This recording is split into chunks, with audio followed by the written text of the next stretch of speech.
घर के उस अंधेरे कोने में रखी वह लोहे की पुरानी सिंदूक, जैसे माँ ने जीते जी कभी किसी को हाथ नहीं लगाने दिया। हम भाई बहन हमेशा मजाक उड़ाते थे कि माँ ने इसमें अपना खजाना छुपा रखा है। पर माँ के जाने के बाद जब आज मैंने उसका ताला तोड़ा तो जो अंदर दिखा उसे देखकर मेरी चीख निकल गई। नमस्ते दोस्तों, मेरी कहानी सुनो मैं आपका स्वागत है। आज की कहानी सिर्फ एक कहानी नहीं, हर उस बच्चे के लिए सबक है जो अपनी माँ की ममता को नहीं समझ पाता। माँ को गुजरे आज 3 दिन हो चुके थे, पर घर खाली था और मन उदास। तभी मेरी नजर माँ के उस सिंदूक पर पड़ी। मुझे याद आया, एक बार बचपन में मैंने उसे खोलने की कोशिश की थी तो माँ ने पहली बार मुझे जोर से डांटा था। हम सब सोचते थे कि माँ पुरानी चीजों को जोड़कर रखने वाली कंजूस औरत है।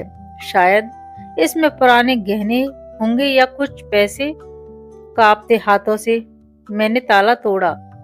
ढक्कन खुलते ही एक अजीब सी महक आई, पुरानी किताबों की और बरसों से बंद कपड़ों की महक। ऊपर कुछ फटे पुराने कपड़े थे, लेकिन जैसे ही मैंने उन्हें उठाया मेरी आंखें फटी की फटी रह गईं।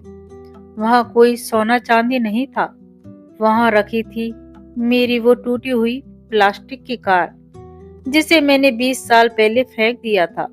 वहां रखे थे मेरे स्कूल के जूते जो फट चुके थे, पर माँ ने उन्हें सिलकर संभाल कर रखा था।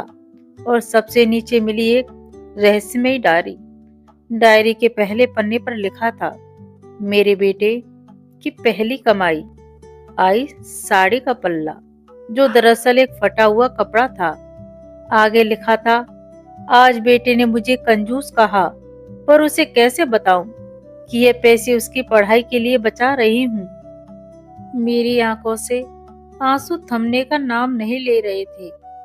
हम जिस माँ की कंजूसी समझ रहे थे वह दरअसल उसकी ममता की तिजोरी थी। हमने माँ को तो खो दिया। मैंने उस डायरी के पन्ने पलटना शुरू किया। हर पन्ने पर एक तारीख थी और उस तारीख से जुड़ी मेरी कोई न कोई छोटी सी याद। एक जगह माँ ने लिखा था, आज मोनू को तेज बुखार था। रात भर उसकी सिकाई की। वह चिड़चिड़ा होकर मुझ पर चिल्लाया, पर जब वह सो गया तो उसके माथों को चूमकर सारा दर्द भूल गई। उस संदूक की तरह में मुझे छोटा सा लिफाफा मिला। उसमें कुछ मुड़े तुड़े 10 के नोट थे और साथ में एक पर्ची जिस पर लिखा था, बेटी की शादी के शगुन के लिए। मुझे याद आया, जब मेरी बहन की शादी थी तब माँ ने कहा था कि उनके पास पैसे नहीं हैं। हमने उन्हें बहुत बुरा बुरा कहा और सुनाया, उनकी सादगी का मजाक उड़ाया था। पर आज समझ आया कि वे खुद के लिए नहीं बल्कि हमारे आने वाले कल की कड़वाहट को मिटाने के लिए अपनी खुशियों का गला घोट रही थीं। वहां एक पुरानी डिबिया भी थी जिसमें माँ के कान के वे झुमके रखे थे जो सालों पहले खो गए थे। हमने सोचा था माँ ने कहीं गिरा दिए, पर डायरी के आखिरी पन्ने ने सच उगल दिया। आज बेटे की नौकरी चली गई है, वह परेशान है। यह झुमके सुनार को दे दिए हैं ताकि उसकी अगली किस्त भरी जा चुके। उसे पता ना चले, वरना उसका आत्मसम्मान टूट जाएगा। मेरी रूह कांप उठी। जिसे हम माँ का पुराना सिंदूक समझ रहे थे वह दरअसल उनके बलिदानों का कब्रिस्तान था, जहाँ उन्होंने अपनी हर ख्वाहिश को दफन कर दिया था ताकि हम मुस्कुरा सके। अब जिसे पत्थर दिल समझ रहे थे वह तो ममता का वह समंदर निकला जिसकी गहराई को हम कभी माप नहीं पाए।